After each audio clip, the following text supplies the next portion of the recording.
Hey guys, welcome back. I'm Cherilyn. Lately, I've been diving into some new knit look stitches and I made this beanie. In this video, I'll show you how I brought it to life.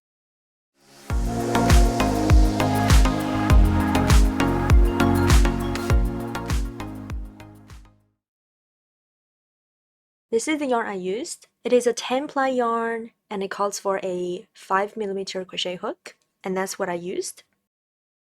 First, I made a slip knot.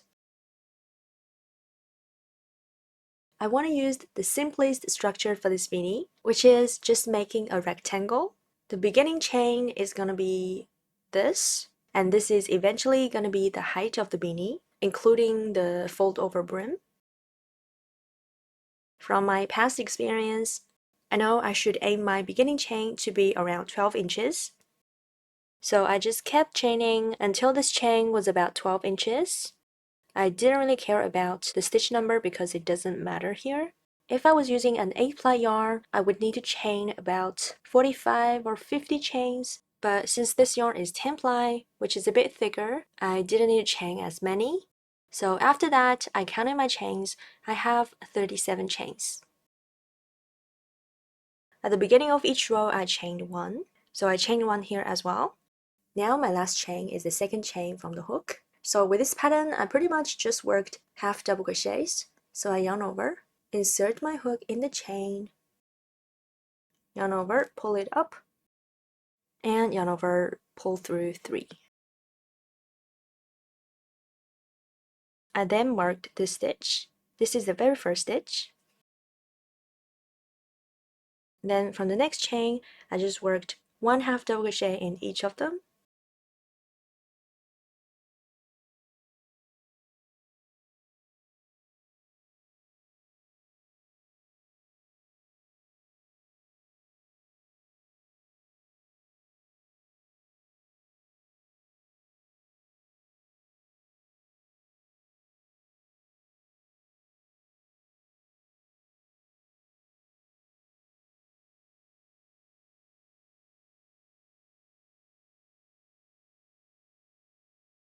So I worked like that to the end of the row, 1 half double crochet in the last stitch.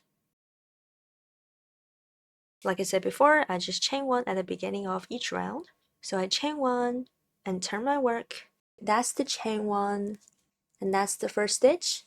Usually you work in both of the top 2 loops or in one of them, but for this pattern, I wanted to try something different. So instead of those 2 top loops, I'm going to insert in this one. This is the one loop just right below those 2 top loops. The stitch is still half double crochet, but that's the loop I'm going to insert into. In case I accidentally increase, I put a stitch marker in the first stitch and in the last stitch. So the first stitch is obviously going to be this one.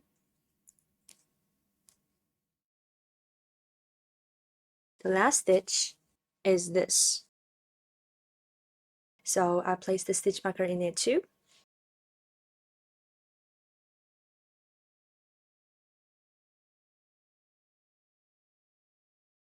So starting from the first stitch, in this third loop, I made a half double crochet. So I yarn over, insert my hook in that loop, pull yarn through, yarn over, pull through 3. I mark the very first stitch again. So a stitch marker in the top 2 loops. So that stitch is already worked into. I moved on to the next stitch. That's the top 2 loops. I need to work in this one, in the one just below them. So a half double crochet like that.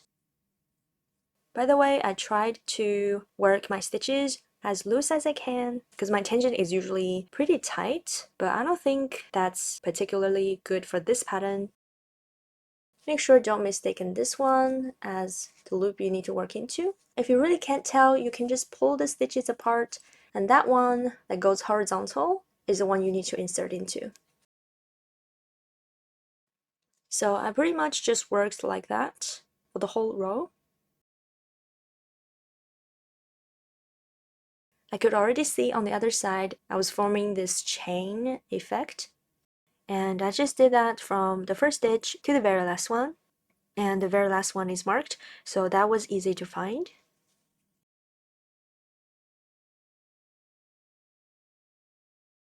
Chain 1 again to begin the next row. When I turned, I'm having the same stitches here. That's the first stitch. I need to work in the loop just below it.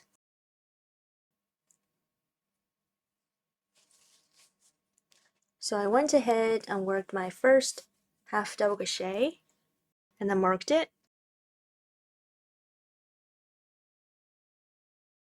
Also marked the very last stitch.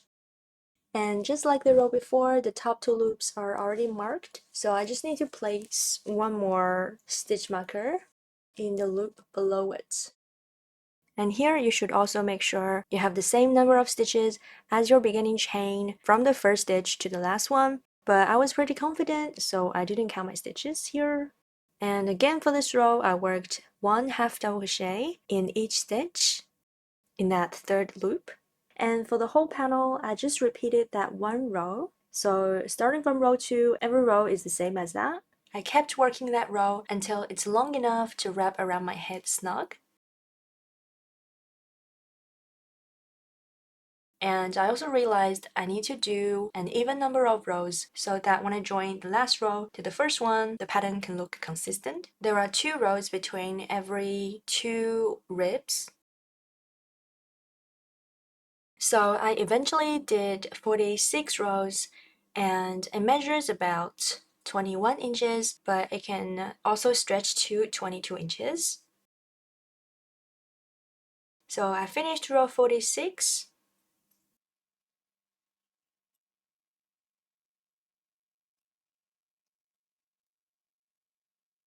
Chain 1 to secure it, and then I tried to connect these 2 rows together. So this is how I did it. I made sure my beginning chain side is closer to me, and my last row is here at the bottom. And I started from the very first stitch, so I joined them stitch to stitch, but with the side where the beginning chain is, I inserted in the top 2 loops of each stitch, and I didn't yarn over, I just directly insert into that stitch. And for the other edge, I inserted in the 3rd loop, just like how I made each row. I made sure I started from the very first stitch, pull yarn up, and then pull that yarn through all the loops on my hook. And then I just continued doing the same thing. 2nd stitch, top 2 loops, 2nd stitch, that 3rd stitch as well, and slip stitch. So I just work like that until I reach the end of the row.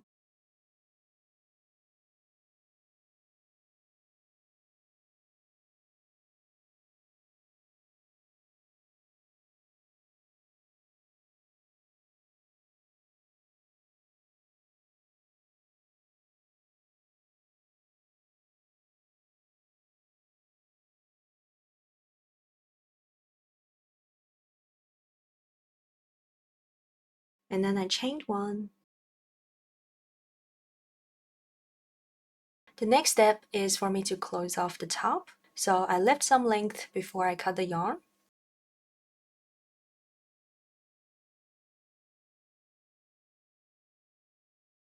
Now I have the wrong side facing me, so I flipped it to the right side.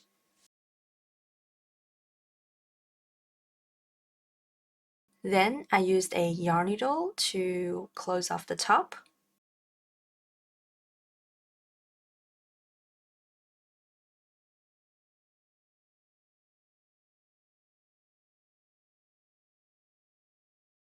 I want this thing to be prominent, so I try to insert behind it.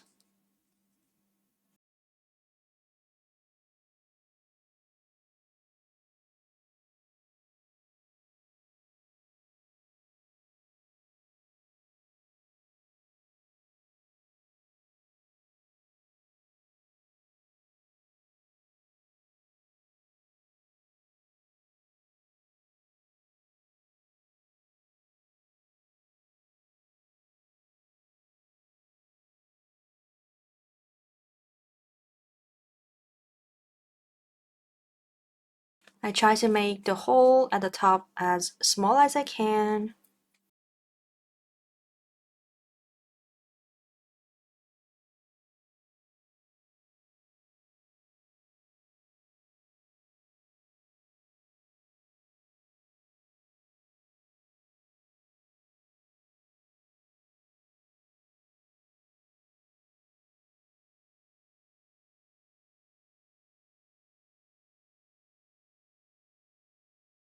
And then I sewed this hole shut from the wrong side.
And then I just finished my beanie like this.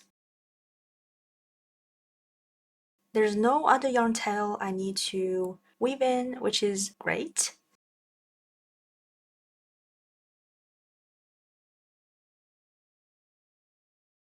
And this is how I made this beanie with real rib effects.